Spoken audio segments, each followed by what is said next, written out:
Hello, everyone. This episode will be in a similar vein to the one featuring Dr. Eleanor Janega, where we discussed the roles of the royal mistresses.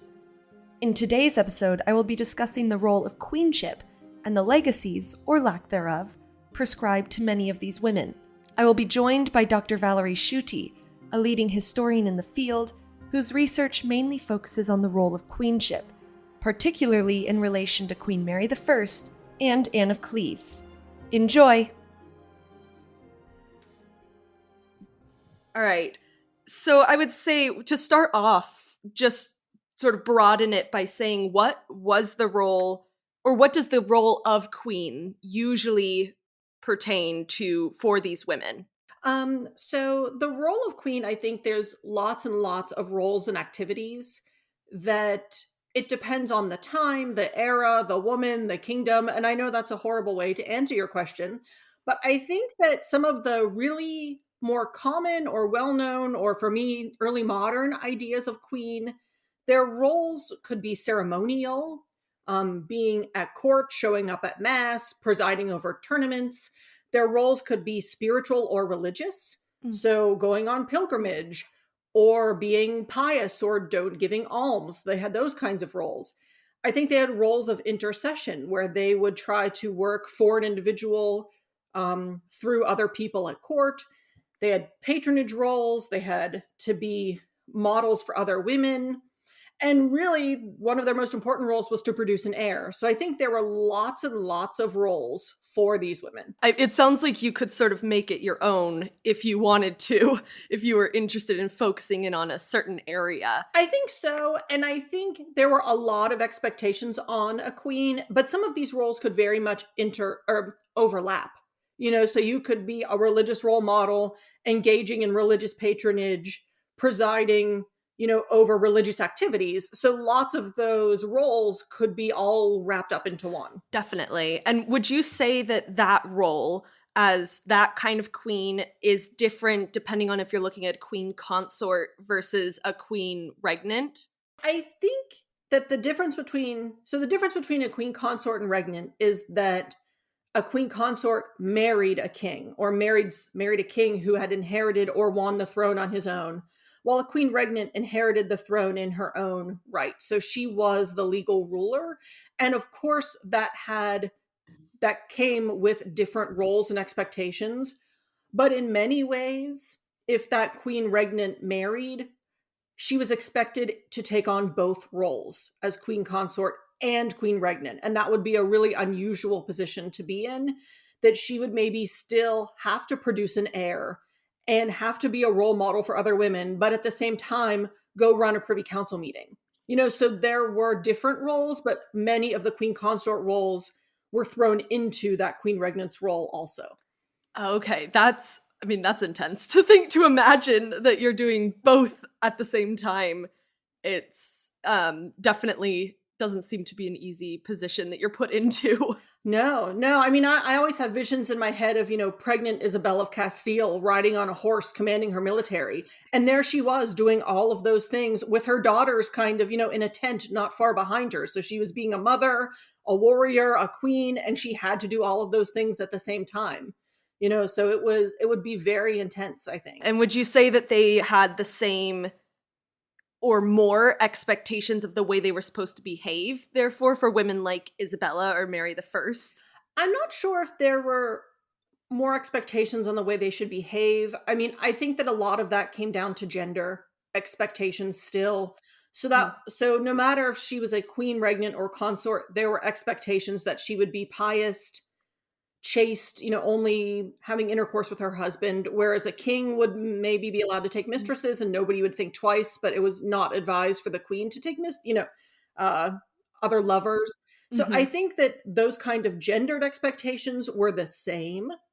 It would just be a matter of accepting the political expectations that were added on to a queen regnant. And actually that leads perfectly into my next question, because I just recently did an episode on royal mistresses and the kind of political roles that oftentimes those women held. And would you say that that kind of position or that kind of power or influence was open to a queen consort, or is that something unique about a mistress at that point? Well, I think that they both could engage in political roles, but not necessarily in the way you would think. So I think that queen consorts Mm. could be political. So they could arrange marriages as part of political alliances.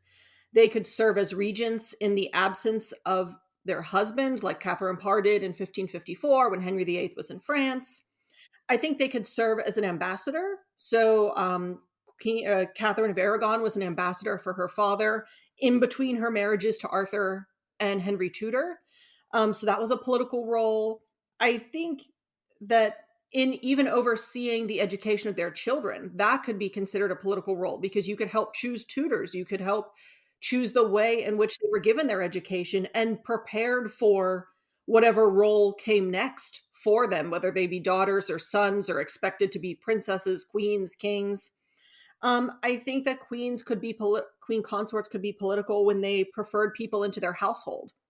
Simply by preferring different members of the court, by having these people have roles connected to her money or her lands or her estate. Those were all ways of a queen consort being political. And that doesn't even include things like speaking with ambassadors, so they would have regular meetings with ambassadors too, just like kings, or patronage. So your patronage could be political by who you preferred or gave money to or supported. So I think there were lots and lots of ways that queen consorts could be political, and they probably very much overlap with the ways that the royal mistresses were political too. Kind of the more personal politics aspects of this. The sort of behind the scenes, like maneuverings of the court. So would you say that it was probably very common to see these women carving out their own version of power rather than trying to influence their husbands directly? Maybe it was more of that roundabout, doing it in the household kind of way? I think definitely for queen's consort, the doing it behind the scenes in household was the more prevalent way. But there are loads of examples of women being more public about their politics and sometimes getting into trouble for being more public about their politics. We have examples of Catherine Parr in 1546, and she almost gets ousted because she was pretty open about her religious views and religious politics, and she had to kind of take a step back. So I think there are times where women being overtly political, or queen's consorts being overtly political, that they became subject to criticism, like Margaret of Anjou whenever she had to rule when her husband was having one of his medical problems. So I think typically they were very successful in using the household behind the scenes politics where it wasn't out in your face, but there were definitely examples where queen's consort, acted very publicly. I think it would depend on the situation, the woman, the court, the religious politics happening at the time. There were just so many. It's too. We know so much about queenship now that you can't just generalize how queens acted. There were just too many different ways. And I mean, this is sort of a lead-off question, but would you say that that sort of political or influential role for a queen consort would be different depending on which country you were looking at, England versus France versus Spain? I absolutely think it would be, and I'm not as familiar with France and Spain as I am with England, so I can't say with lots and lots of authority. But I do think that it would depend on the monarch, the country's politics, the country's cultural heritage, what they expected from women, and then what those women and queens consort were able to achieve. And I even think some of that would maybe be personality based. So, like Philip II very much trusted his sister. And, so if you have some of those familial connections, some of those women who were queen's consort in other places could have lots of authority because their brothers or fathers or sons really trusted them as political advisors. So I think it very much depended on the situation. That definitely seems like the most obvious version of these women and their power roles, that it really does just come down to right time and right place almost. Absolutely. I think a lot of times it really does. Isn't that history most of the time? It does seem if you're just in the right place at the right time. Right place at the right time, and, what they say is true of, the victor writes the history. So it's the right place, the right time, and who wins. And sometimes that's just how it comes down, as unfair as that is. That's just sometimes the way it is. Exactly, and especially for women and their sort of role within the larger history. And, so many queens do come down to us in the history books because they were in famous marriages or in famous countries. But would you say that that kind of mythologizing or memorialization that's happening for these women, do you see a difference between women who were queen consorts versus women who were queen regnants in the ways that they're remembered? I think that's a really good question because we simply don't have as many queens regnant for the early modern period as we do queens consort. So in many ways, the memorializations apply to both. So whether or not they had children and perpetuated their dynasties, if they were accused of cheating or whether they did cheat, concepts of virtue and piety, I think some of those really gendered roles and memorializations and mythologies apply to queens across the board. But then for queens regnant, they're also mythologized or memorialized for their effectiveness, just as their male counterparts were. So they kind of have lots of aspects. So again, they kind of take all the responsibilities or memorializations that would apply to a queen consort in addition to those of a queen regnant. And that makes it really does affect how they're memorialized because they have to be judged in a sense for if they were effective political leaders as well as effective mothers and role models. And it's a lot to take on. And I think in terms of memorializing or mythologizing, it's really easy to fall into a trap of gender roles or gender expectations. Did that queen in many ways follow what a modern audience considers to be acceptable for that type of role? And that's where some of them really suffer in their memories because they don't meet modern expectations of what a queen or a wife or a ruler would be. And would you say that queen regnants tend to have a more negative legacy than the consorts? I don't think so. I think that depends on the woman. And like you just said, maybe time and place, because Mary the First has an awful legacy, but her half sister Elizabeth has a fantastic legacy. And it's hard to say bad things about her. Or when you do, it's hard to believe them. So I think that again depends on right place and right time. Elizabeth, came through at the right time. She had the right people around her and she lived a long time. So she's able to have a really good legacy. She didn't suffer from a bad marriage. She didn't have horrible sons who tried to, get rid of her on the throne so they could do their own thing. I mean, she's able to have a really positive legacy, while some of the queens regnant who suffer from a poor reputation, it's sometimes linked to their marriage. So Mary gets sucked into the Black Legend of Spain. So no matter what she did as a queen regnant in England, she always kind of gets tied into this negative Spanish concept.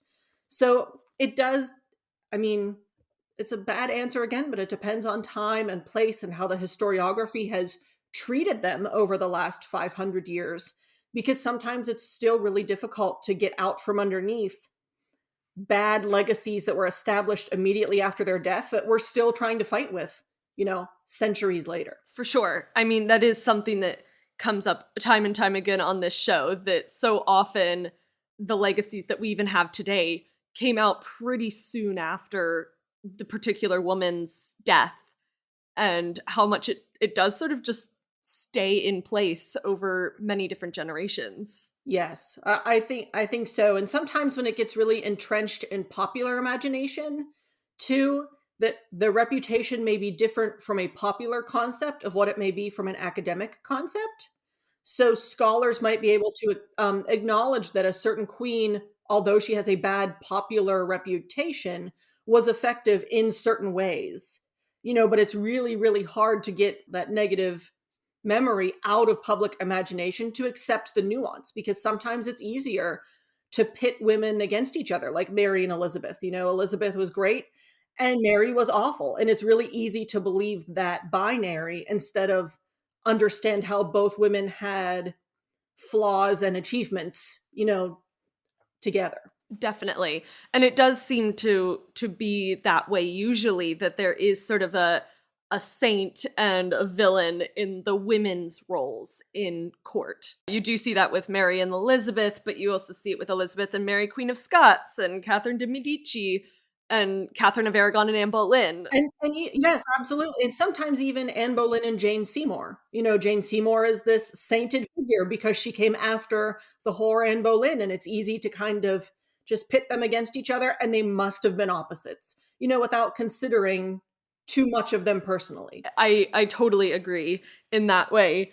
And for so many of these legacies, would you say that there is sort of a similar aspect of these sort of stereotypes and misconceptions that are created around a lot of these women that we've discussed?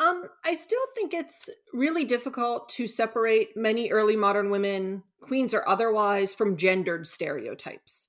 So we tend to think of these women, when you think of your ideal queen or what early modern people would consider an ideal queen, it would be pious, silent baby factories, and when they're not those things, uh, then they're seen differently, but not necessarily always in a good way. So they have different, you can think about them differently.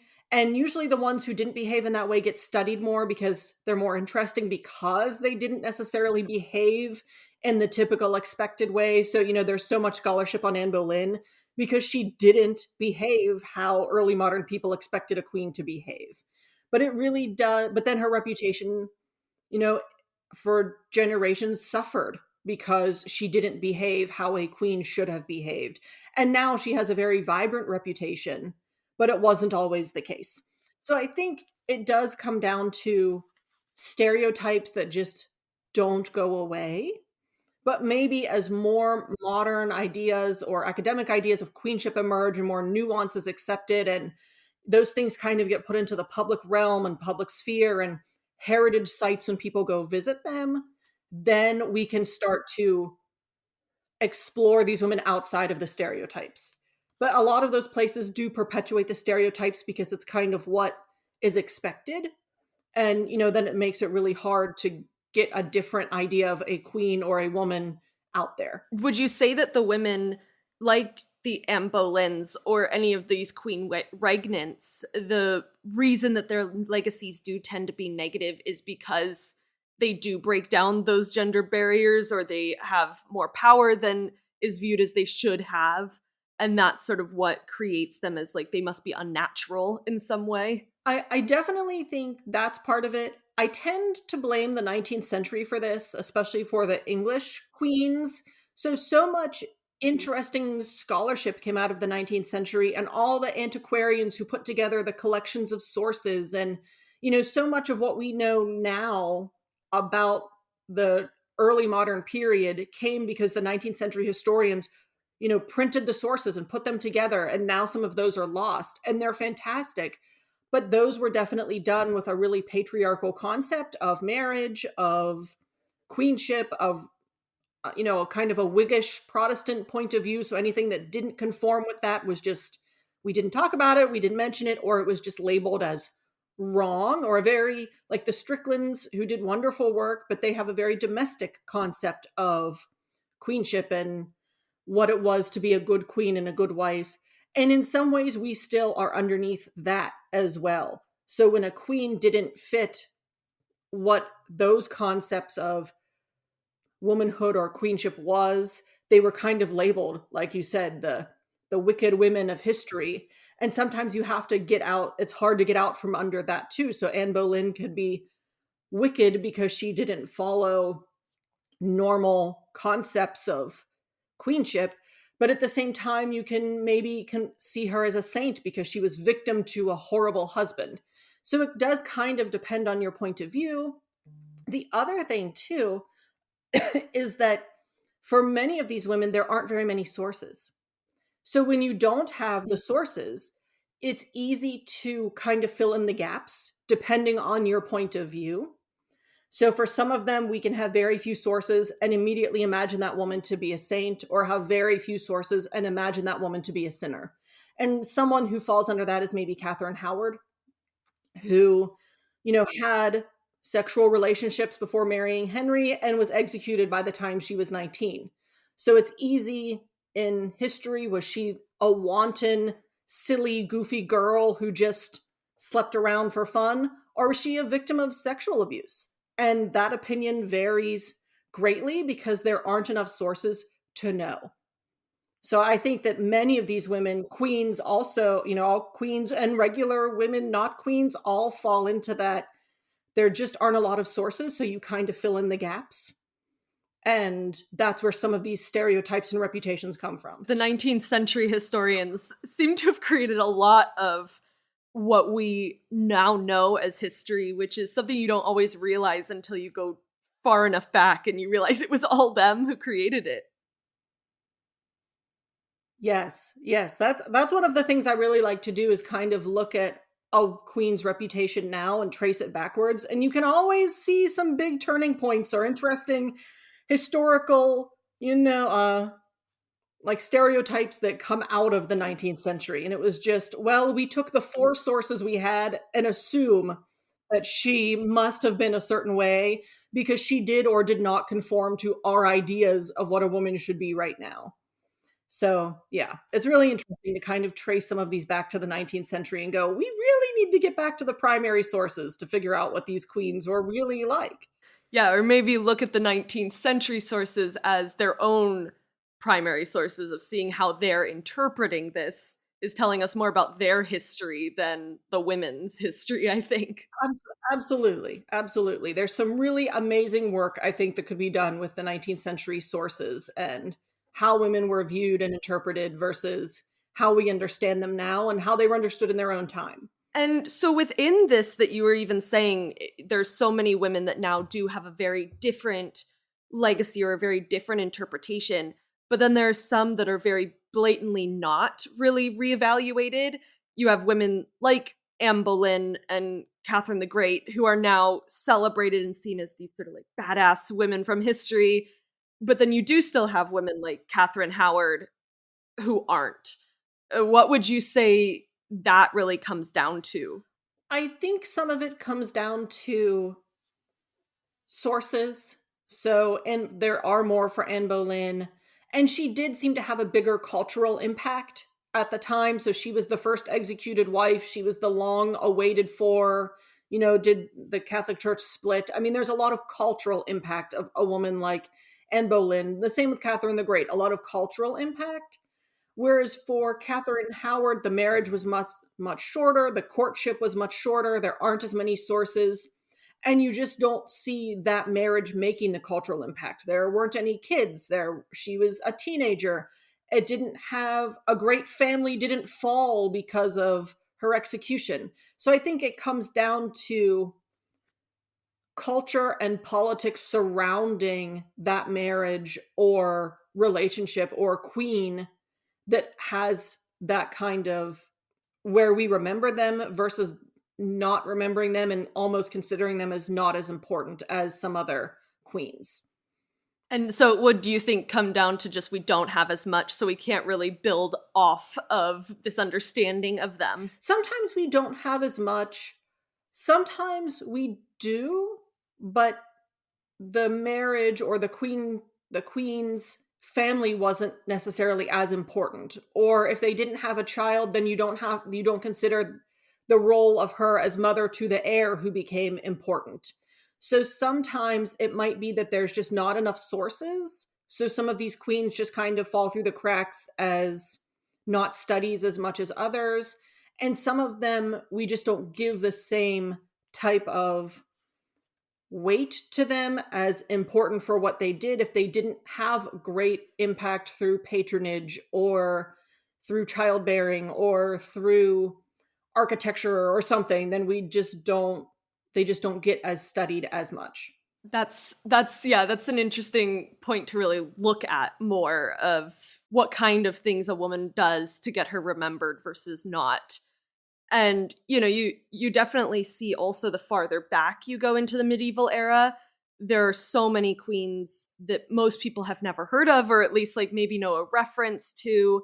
And that is what you talk about in your book Forgotten Queens, of like so many of these women are overlooked or greatly stereotyped.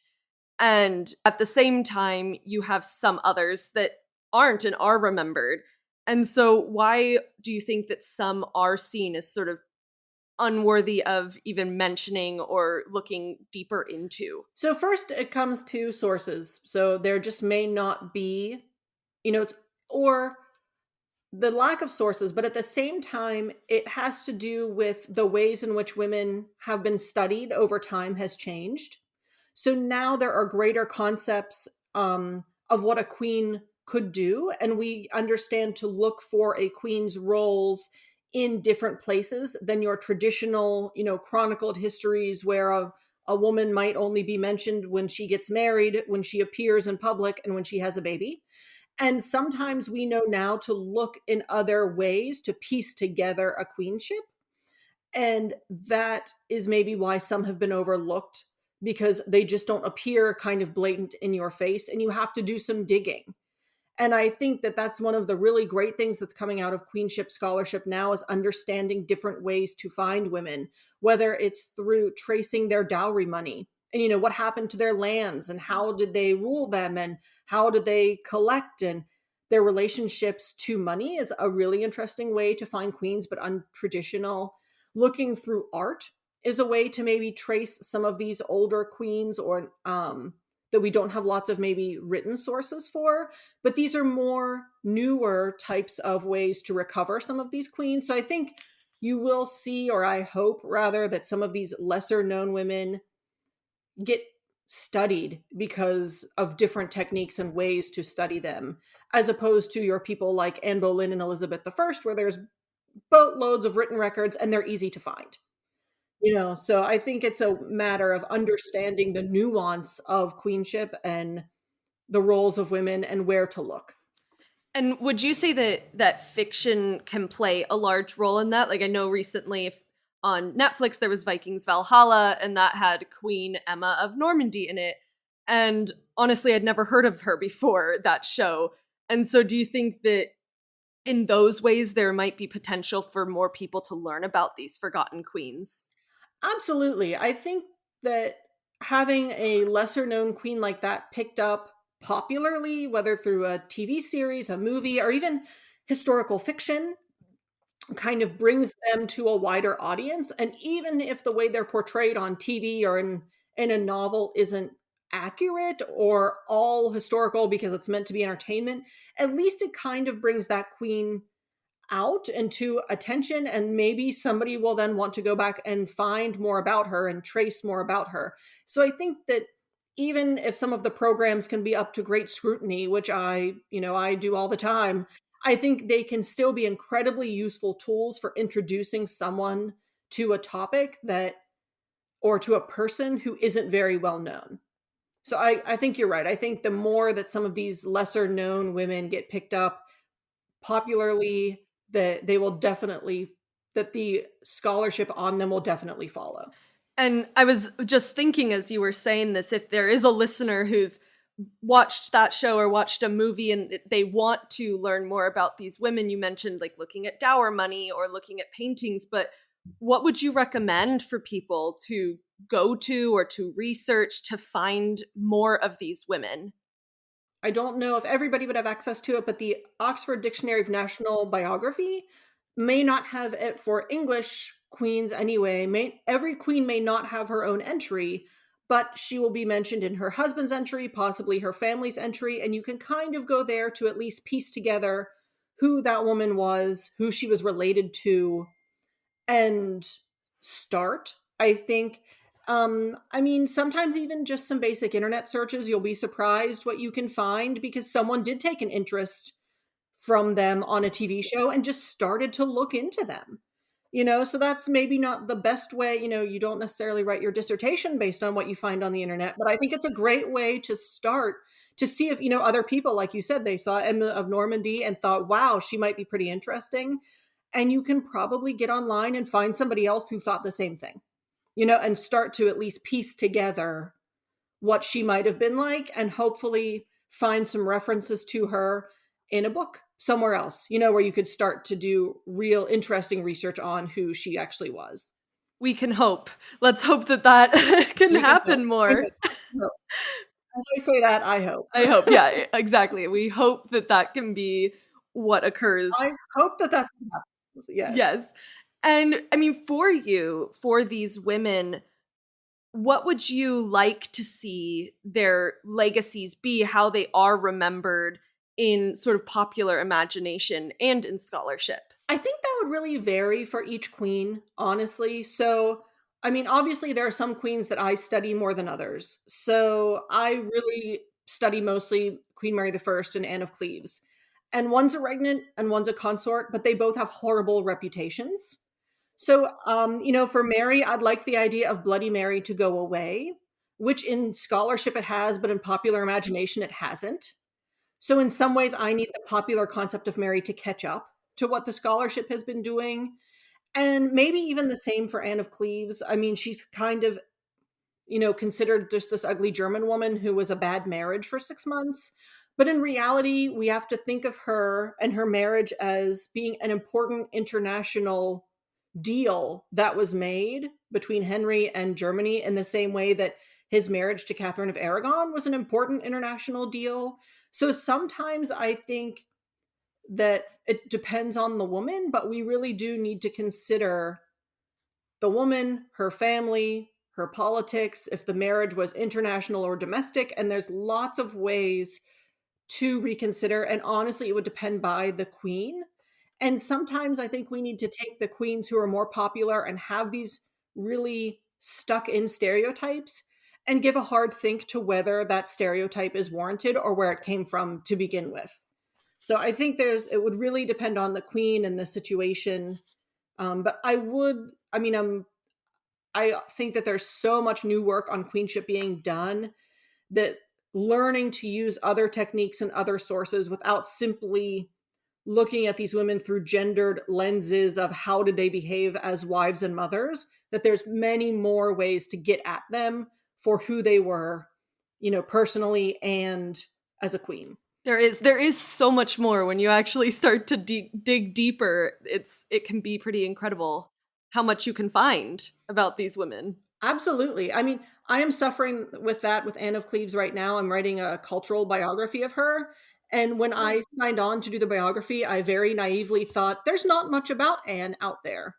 And boy, was I wrong, because it depends on where you look. So, is there lots of information for the 6 months when she was queen? Absolutely not. But can you go through the political record and find where she's mentioned in letters in France in the 1540s? Absolutely, it's there. You can find her cultural impact with Hans Holbein for years. But these aren't things that are necessarily usually associated with her because she was only queen for 6 months. So I think that there are just so many other ways to consider women besides did they have kids and were they good wives? We just know too much now. Yeah, and even with Mary the First, it's so interesting that she is a queen regnant, and yet so much of her legacy is built upon her marriage and her failure to have children. Then burning Protestants, but like so much of it is coupled with, and on top of it, she had this horrible marriage and she couldn't have kids. Yeah, I think too sometimes that really overshadows. So she didn't have kids almost makes her a failure. But when you think about it, she understood when she went into her queenship, her Guildhall speech that she makes only a few months after she becomes queen. She says, "I would choose never to get married." She has seen the 6 marriages of her father and how crappy those can be. And she says, "I would never get married, but I understand, it is my role as a queen to do so and to have kids." And she tried. And then you kind of couple that with Elizabeth, who never marries and never tries to have kids. And you kind of think, why was Mary damned for trying to fulfill her role as a consort and Elizabeth wasn't? So like, I think too, sometimes the memories just don't make sense, and we do put so much emphasis on Mary didn't have a child, and tried, and she failed as a woman. compared to what was she like as a queen. You know, her having a child was only one aspect of what she would have been expected to do as both Queen Regnant of England, and even you have to think she was Queen Consort of Spain. So she had two different roles to fill at the same time. And sometimes we forget that too, that she wasn't just Queen of England. She was queen of lots of places, you know, through her husband. And those are lots of, you know, lots of roles to fill. When you're saying that, I find that I often forget that, yeah, she was Queen Consort of Spain. Like, we think of Philip coming over to England, but that was also her role there in the Spanish court. Yeah, and she never went there, but she was, you know, so she had those kinds of queen consort roles thrust upon her, and then the queen regnant roles thrust upon her. So, you know, we just have to do more nuanced thinking than, okay, Protestants were burned and she didn't have a child. You know, there's just more going on than that. So I think sometimes it's just a matter of widening perspectives and looking outside of what has traditionally been done for, you know, what else is there. I think that's the perfect thing to say of what, yeah, nuance, my new favorite word, and broaden the scope and the horizon. And I would say, is there any last thing that you would like to add about queenship or any particular queen or anything about for people looking to find out more? Is there anything, or do you feel like we really covered what we wanted to today? I think we've covered a lot. I think if there are listeners who want to find out more about queenship, you know, I recommend the Queenship and Power series put out by Palgrave Macmillan. There's wonderful books on many different queens. So you have, you know, your Mary the First and Elizabeth, who are well known, but there's also books on, you know, Polish queens or Spanish queens or French queens who your audience may not be as familiar with. And that would be a great place to start to kind of learn about some of these other queens. You know, there's a lot of really great scholarship out there, and I think that that's the perfect place for someone who's really interested to start. That's great. That's actually perfect. And I'll link that book series on my social media too for people so that they can go find that. I think that would be really helpful as well. Thank you so much, Valerie, for taking part in this. I think that it is so important to talk about the roles in general, not just the women who filled them. And so I think this is going to be really helpful for listeners. Thank you.